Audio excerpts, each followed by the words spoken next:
Hi, everybody, and welcome to a rather special edition of the Michigan State Spartans Insider Podcast. I'm your beat reporter for Michigan State Spartans on SI, Aidan Champion. Coming to you shortly after the news broke of Michigan State landing Trey Fort, former Samford Bulldog shooting guard, was their leading scorer last season, played against Michigan State last year, just as um, just as was the case for their other transfer commit, Caleb Glenn from Florida Atlantic. He had played Michigan State when Florida Atlantic came to the Breslin in December.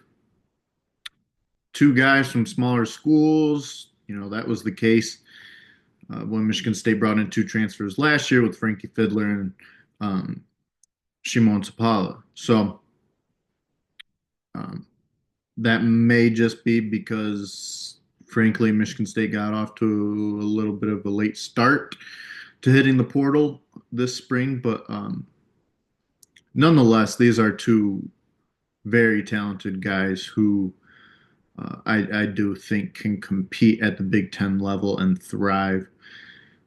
Particularly, we're talking about Trey Fort, and he has experience playing at a Power Four level. In fact, he played in the SEC, the best conference in college basketball right now. That was the year before. He transferred to Samford. He played for Mississippi State. Um, didn't play a whole lot, just over 11 minutes a game. Did make 7 starts in 20 appearances.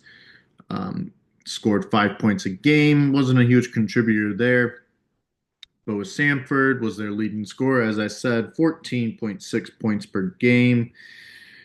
4 rebounds a game, pretty solid for a guard. Um, and then, you look at the shooting, almost 38% from three. Um, and the big thing about that, 6.4 attempts from deep. So, he's willing to shoot the rock and, he's making it a lot of the time. So I think Michigan State, it's safe to say they filled their need there at shooting guard. I had said, they could, if they needed to, rely on Curtain for that role. I believe he'd be ready for it, but it wasn't exactly the ideal option. This was a need, whether it be a starter or simply for depth, but they got it now. Um, and this was a really big commitment. Um, and, kudos to Tom Izzo for what he's been able to do so far in the portal. Whether he'll make more moves, I don't know. As far as what more needs to be done, you need a backup point guard, that's for certain. But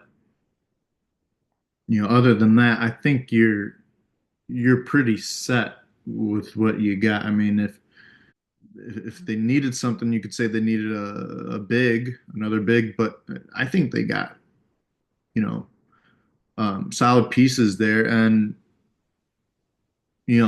pretty good depth. Um, let's say you start Kohler and Cooper. You got Jesse McCullough coming off the bench.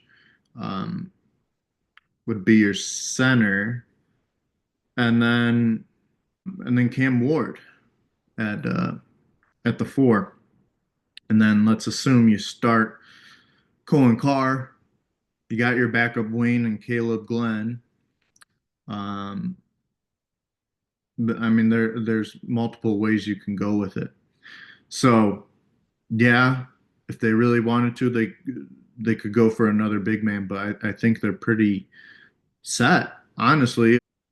And you know, I got to say that this has been a really great effort by Tom Izzo as far as knowing what you need, going and getting it. That was the same case as last year with getting Fiddler and Zapala. They needed a bigger center and they needed a wing and preferably more of a sharpshooter. Fiddler was that at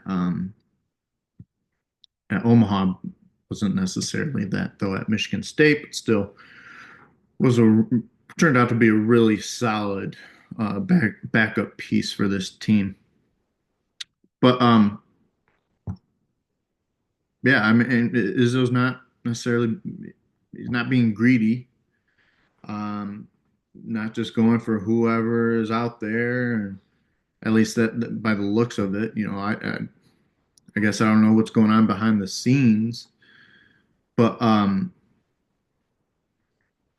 you know, this is this was a really big landing for Michigan State with Trey Fort, and I think fans should feel pretty solid about this team. I mean, this isn't a rebuilding year.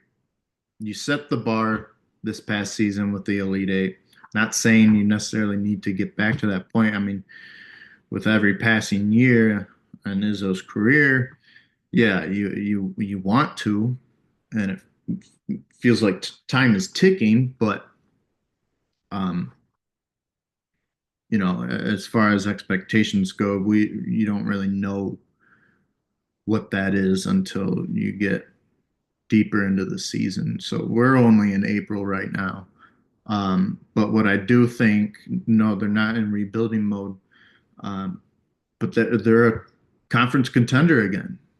I really believe that, even though I haven't seen these guys play together yet. But on paper, yeah, between your returners, who Carr is going to be a leader for this team. Kohler, I think, is going to. He already took a huge step this year. I think he's going to take another one next year. Cooper's going to be great, I feel. Jeremy's going to take a big step. All these veterans who just went to an Elite Eight and played impactful minutes, and were all key parts of getting that team to that point. Cam Ward, I think it's going to be a great addition. And then when you're talking about him, you start to get into the depth pieces, and um, Kurt Tang, think he's going to be a solid guy off the bench for them, great shooter. But in the matter of just over a week, I think it's there's plenty of reason to be optimistic again if you're a Spartan fan. So um, I think things are looking up.